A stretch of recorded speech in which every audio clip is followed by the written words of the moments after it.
अस्सलामुअलैकुम दोस्तों, हमजाद का पार्ट नंबर 3। अगर आप मेरे इस चैनल पे न्यू हैं तो मेरे इस चैनल को लाजमी सब्सक्राइब कर दें। हो गई, अगरचा मैं दोस्तों से हंसी मजाक कर रहा था मगर मेरे दिल और दिमाग इस दोशीज़ा में उलझे हुए थे। मैं इस शिद्दत से रात होने का इंतज़ार कर रहा था। एक 26 साल के लड़के की जो कैफियत किसी हसीना के मिलने पर हो सकती है वही मेरी थी। इस वक्त अल्लाह अल्लाह करके 10 बजे तो घर से अम्मी की कॉल आ गई और मैं सबको खुदा हाफिज कहकर वहाँ घर आ गया। घर आकर मैंने खाना खाया। बाबा हस्बे मामूल ईशा की नमाज पढ़कर अपने कमरे में सोने चले गए थे। मैंने भी खाना खाया, अम्मी और बहनों से कुछ बातें की और फिर अपने कमरे में आ गया और खिलाफ मामूल कमरे का दरवाज़ा और खिड़की लॉक कर ली। आज खास तौर पर मैं नीले रंग का नाइट बल्ब खरीद कर लाया था जो मैंने होल्डर में लगाकर ऑन किया। कमरे में धीमी धीमी नीली रोमांटिक सी रोशनी फैल गई। रोशनी आज से पहले मुझे कभी रोमांटिक नहीं लगी थी मगर आज इस दोशीज़ाई का आने का वादा था। मैंने उसका एहतमाम किया, अलमारी से नई टी शर्ट निकाल कर पहनी और शॉर्ट्स पहनकर बिस्तर पर लेट गया। उस वक्त रात के 12 बजने वाले थे। लेटते ही दिमाग पर बहुत से सवालात ने जलगार कर दी। वो दोशीज़ा कौन है, मेरे पास क्यों आती है?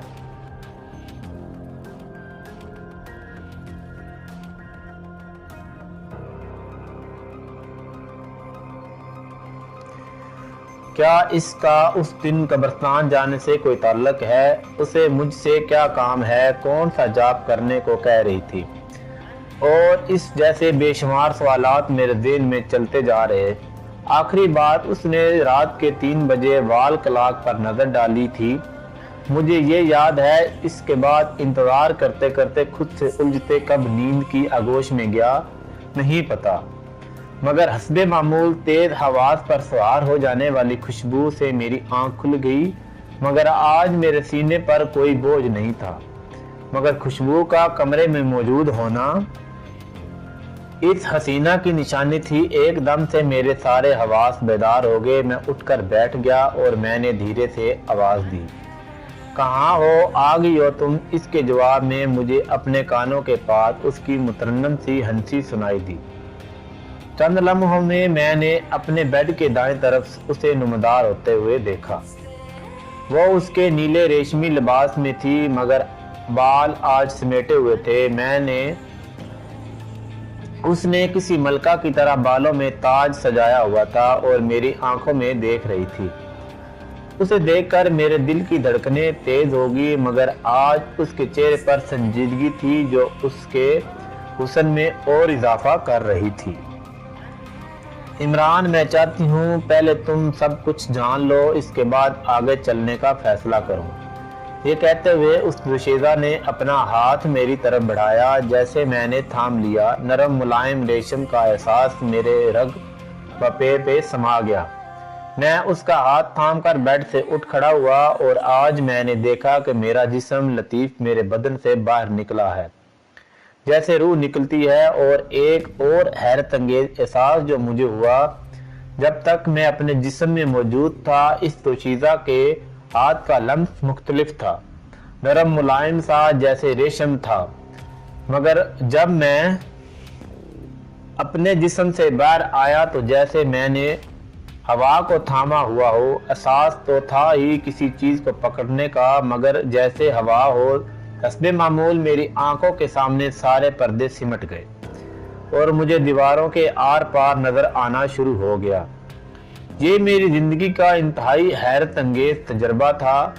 अभी मैं उसे महसूस ही कर रहा था कि वो दोशीज़ा मेरा हाथ थामे हवा में बुलंद होगी और मेरा जिस्म लतीफ परवाज करने लगा। मगर जिस्म कहाँ था? वो तो बिस्तर पर था। ये तो कोई और ही चीज थी, कोई और ही कैफियत। मगर इन सब बातों को सोचने का मौका नहीं मिला। وہ خوشبو کی ملکہ میرے جسم کے ساتھ ہوا میں پرواز کر گئی۔ آسمان پر پرواز کرتے فاصلہ تیزی سے سمٹ رہے تھے اور مجھے نیچے سوائے اندھیرے کے کچھ نظر نہیں آ رہا تھا۔ اچانک میں نے خود کو ایک انوکھی جگہ پایا۔ میرے چاروں طرف اتنی تیز دھوہار روشنی پھیلی ہوئی تھی، اس کے آر پار مجھے کچھ نظر نہیں آ رہا تھا۔ اس روشنی کے درمیان ایک عالی شان تخت پڑا ہوا تھا جس پر سرخ رنگ کے مخملی گاؤ تکیے لگے ہوئے تھے۔ میں نے اتنا حسین تخت کبھی نہیں دیکھا تھا۔ دوشیزہ مجھے لے کر تخت کی طرف بڑھی اور گاؤ تکیے سے ٹیک لگا کر بیٹھ گئی اور مجھے اپنے پہلو میں بٹھا لیا۔ پہلو میں بیٹھ کر میں نے اس دوشیزہ کے جسم کے گرد اپنا بازو حائل کر کے اسے اپنے ساتھ لپٹانے کی کوشش کی تو وہ میرے اور نزدیک آ گئی، مگر بازو جسم کے گرد حائل کرنا اور ساتھ لپٹانا یہ مادی جسم کے ساتھ ممکن ہے۔ جسم لطیف یا روح کے لیے یہ ایسا ہی ہے جیسے آپ نے ہوا کو تھام لیا ہو یا روئی جیسے بادلوں کے گولے کو جس سے ٹھنڈ کی لپیٹیں نکل رہی ہوں۔ یہ میری زندگی کا بہت انوکھا اور عجیب و غریب تجربہ تھا۔ مجھے بے تاب دیکھ کر وہ دوشیزہ مسکرانے لگی اور کہنے لگی، عمران تمہارے لیے یہ سب کچھ انوکھا اور نیا ہے، آگے اور بہت کچھ ایسا ہوگا جو تم نے کبھی سوچا نہ ہوگا، سنا ہوگا۔ تمہارا نام کیا ہے، کون ہو تم، یہ سب کیا ہے؟ یہ میری روح ہے جو جسم سے باہر ہے۔ اگر روح نکل جائے تو جسم تو مردہ ہو جاتا ہے۔ میرے ساتھ ایسا کیوں نہیں ہے؟ پلیز مجھے سب کچھ بتاؤ۔ سوچ سوچ کر میرا سر پھٹنے لگا۔ میں نے پچارگی سے اسے دیکھتے ہوئے کہا۔ وہ سینہ کروٹ کے بل کینی تخت پر اٹکا کر دوسرے سر نیچے کر کے تخت پر لیٹ گئی اور مجھے بھی لیٹنے کا اشارہ کیا۔ میں بھی لیٹ گیا اس کی طرف کروٹ کر کے۔ مجھے دیکھ کر مسکرا دی اور کہنے لگی، عمران میں جانتی ہوں تم میری قربت کے لیے بے چین ہو، مگر مجھے اس وقت تک حاصل نہیں کر سکتے جب تک میرا چاپ مکمل نہیں کر لیتے۔ ایک بار تم نے چلا پورا کر لو، پھر میں ہر طرح سے تمہاری دسترس میں ہوں گی۔ میں نے لیٹے لیٹے بازو اس کے اوپر رکھا، مگر وہ بازو رکھنا نہ رکھنا برابر تھا۔ میں نے اس کی آنکھ مچولی سے الجھ ہو گیا۔ میرے سوالوں کا جواب دو پلیز، میں بیچارگی سے کہا۔ ہاں، اس لیے تمہیں یہاں لائی ہوں۔ میرا نام اریانہ ہے، میرا والدین کا تعلق ریاست شاکی لاز سے ہے۔ تم یہ تو جان گئے ہوگے ہم انسانوں میں سے نہیں ہیں۔ دنیا میں بہت سی ایسی مخلوقات موجود ہیں جن کی اپنی الگ دنیا ہے۔ اس دوشیزہ کی مترنم آواز میری سماعتوں میں رس گھول رہی تھی۔ کیا تم جنوں میں سے ہو؟ مجھ سے رہا نہیں گیا، میں نے سوال کر دیا۔ نہیں، ہم قوم جنات سے نہیں ہیں، ہماری جاتی الگ ہے اور دنیا میں صرف شاکی لاس ریاست میں ہی پائی جاتی ہے۔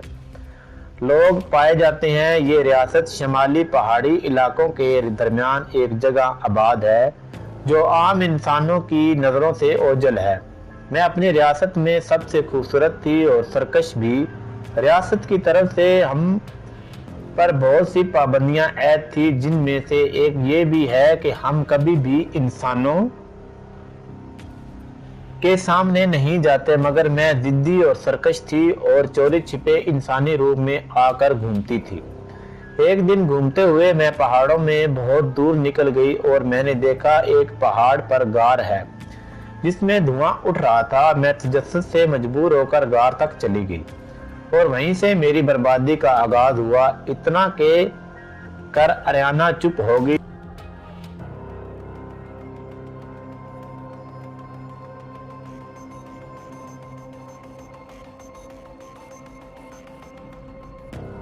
میری آنکھوں میں دیکھنے لگی۔ کیا تم میری مدد کرو گے؟ عمران، اریانہ نے مجھ سے سوال کیا۔ کس قسم کی مدد؟ مجھے پوری بات بتاؤ تو میں کچھ سمجھ سکوں اور میں تمہیں छू क्यों नहीं सकता, जबकि तुम जब पहली दो दफा मेरे पास आई थी तो मैंने अपने ऊपर तुम्हें महसूस किया था। मैंने सवाल किया, जब मैं गैर मरी हालत में हूँ यानी नजरों से ओझल हूँ तो तुम मुझे महसूस कर सकते हो, मगर जैसे ही मैं अपनी शक्ल में आती हूँ तो जिस्मानी शक्ति खो देती हूँ। अरियाना गोया हुई, मैं तुम्हें तफसील बताती हूँ तो तुम समझने में आसानी होगी। उस दिन शाम ढले जब मैं इस गार के दहाने के पास पहुंची और मैंने गार में झांक कर देखा तो अंदर एक 80-90 साल का ननक थड़क बूढ़ा जो हड्डियों का ढांचा था एक टांग पर खड़ा काली देवी के भयानक मुजस्मे के सामने किसी जाप में मसरूफ था। गार में हर तरफ जले हुए गोश्त और मुर्दा जिस्मों की पसमंद फैली हुई थी और पूरी गार में हर चीज पत्थरों की थी।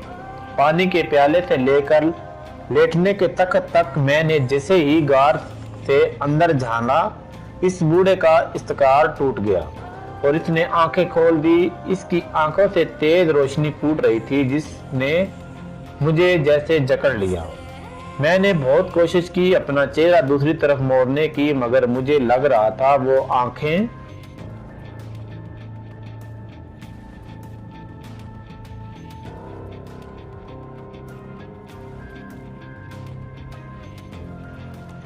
मेरे अंदर उतरती जा रही हैं। मैंने अपनी शिकतों का इस्तेमाल किया और वहां से हटने में कामयाब होगी और गार से भागती हुई नीचे आ गई, मगर वो बूढ़ा जोगी मेरे लिए हर तस्मा पास साबित हुआ। उसने मुझे देख लिया था और महाशक्तिमान था। वो इसे अपनी पूरी जिंदगी इन गारों और वीरानों की खाक झांकते हुए पूजा पाठ और किलों में गुजारी थी। मैं वहां से वापस अपनी रियासत में आ गई, मगर उस बूढ़े की आंखों की सैर से निकल आई। मुझे महसूस होता था वो आंखें मुझे अपने पास बुला रही हैं। कई दिन तक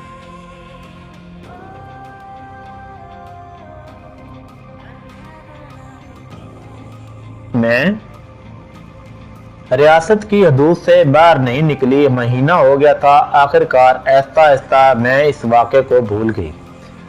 वो शायद 40वां दिन था इस वाक़े के बाद जो मेरी बर्बादी का बायस बना। मैं अपनी सहेली के साथ पहाड़ों में घूम रही थी। मुझे पता नहीं था कि चिला कब हम रियासत की हदूद से बाहर निकल गए, और वही मेरी जिंदगी की सबसे बड़ी गलती थी, क्योंकि रियासत की हदूद में दुनिया के किसी बड़े से बड़े आलम का कोई जादू काम नहीं करता। तुम बोर तो नहीं हो रहे इमरान, मेरी दास्तान से अरियाना ने लाड से अचानक पूछा।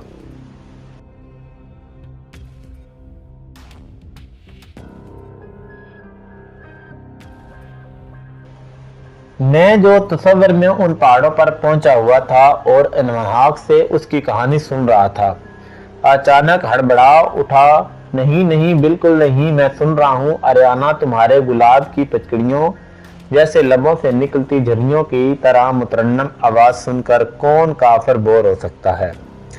तुम बात पूरी करो अपनी। मैंने प्यार भरी निगाहों से उसे देखते हुए कहा। इसने मोहब्बत पाश नजरों से मेरी तरफ देखते हुए दोबारा बोलना शुरू हुई। मैं और मेरी सहेली इस वक्त गैर मरी थी। जैसे हम ने अपनी रियासत की हदूद से बाहर कदम रखा, मेरा वजूद जैसे हवा में उड़ने लगा। मैंने खुद को रोकने की बेहद कोशिश की, अपनी शक्तियों का इस्तेमाल करना चाहा, मगर सब कुछ चंद लम्हों में हो गया। मैं होश हवास से बेगाना हो गई थी।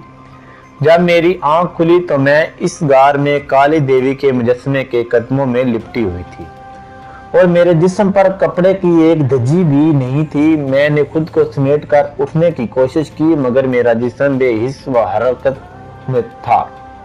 सिर्फ आंखें हरकत कर सकती थी। मैंने नजरें घुमा कर देखा तो वो सूरत बूढ़ा मेरी तरफ देखकर मुस्कुरा रहा था। फिर वो बूढ़ा अपनी जगह से उठा और उसने दीवार में एक उभरी हुई जगह को दबाया और एक चकोर छोटे से दरवाजे की तरफ चट्टान साइड में सुरक गई और वो बूढ़ा उस दरवाजे में झुककर अंदर गायब हो गया। میں سوچنے لگی کیا یہ بوڑھا مجھے کالی دیوی کے چرنوں میں قربان کرنا چاہتا ہے؟ کیا میری زندگی کا یہی اختتام ہے؟ میں اپنی سوچوں میں مگن تھی کہ بوڑھا اس دروازے سے نمودار ہوا۔ اس بار اس کے ہاتھ میں ایک کافی بڑا پنجرا تھا جو 2 حصوں میں تقسیم تھا۔ دونوں حصوں میں 2 کالے رنگ کی بلیاں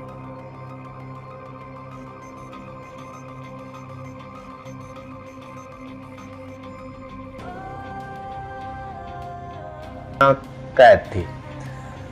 مجھے بعد میں پتہ چلا ان میں سے ایک سیاہ رنگ کا بلہ تھا اور دوسری بلی۔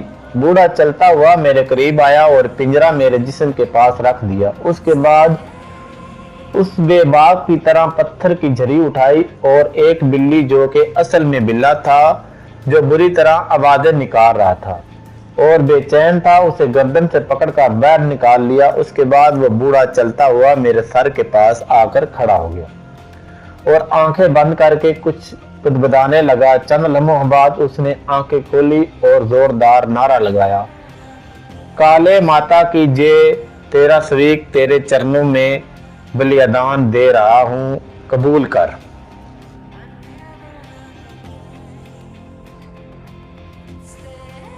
یہ کہتے ہوئے بڈھے نے اس پتھر کے چرے سے اس کالے بلے کا سر اس کے جسم سے کاٹ کر جدا کیا اور میرے سینے پر رکھ دیا۔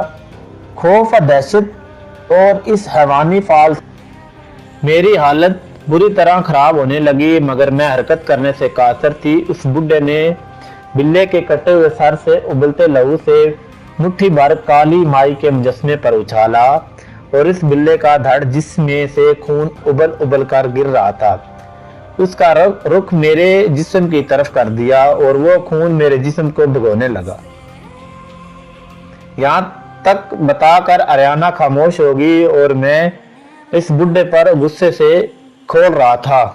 اٹھ کر بیٹھ گیا۔ کہاں ہے وہ بڈھا؟ کون ہے؟ مجھے بتاؤ آریانہ، میں اس کے ٹکڑے کر دوں گا۔ مجھ سے برداشت نہ ہوا، پھٹ لڑا میں۔ آریانہ نے محبت سے میری طرف دیکھتے ہوئے کہا، نہیں عمران، تم اس کا کچھ نہیں کر سکتے۔ تم اس کے سامنے لطف کتوب اور چٹکیوں میں تمہیں مثل دے گا۔ میری پوری داستان سنو، اس کے بعد میں تمہیں بتاؤں گی اس بڈھے سے کیسے نمٹنا ہے۔ آریانہ، میں جب بے ہوش ہوا تھا تو بابا مجھے ایک سادھو کے پاس لے کر گئے تھے۔ جو مجھے ہوش میں لایا تھا وہ تمہیں کالکی کہہ رہا تھا تمہیں چوس جائے گی۔ وہ ان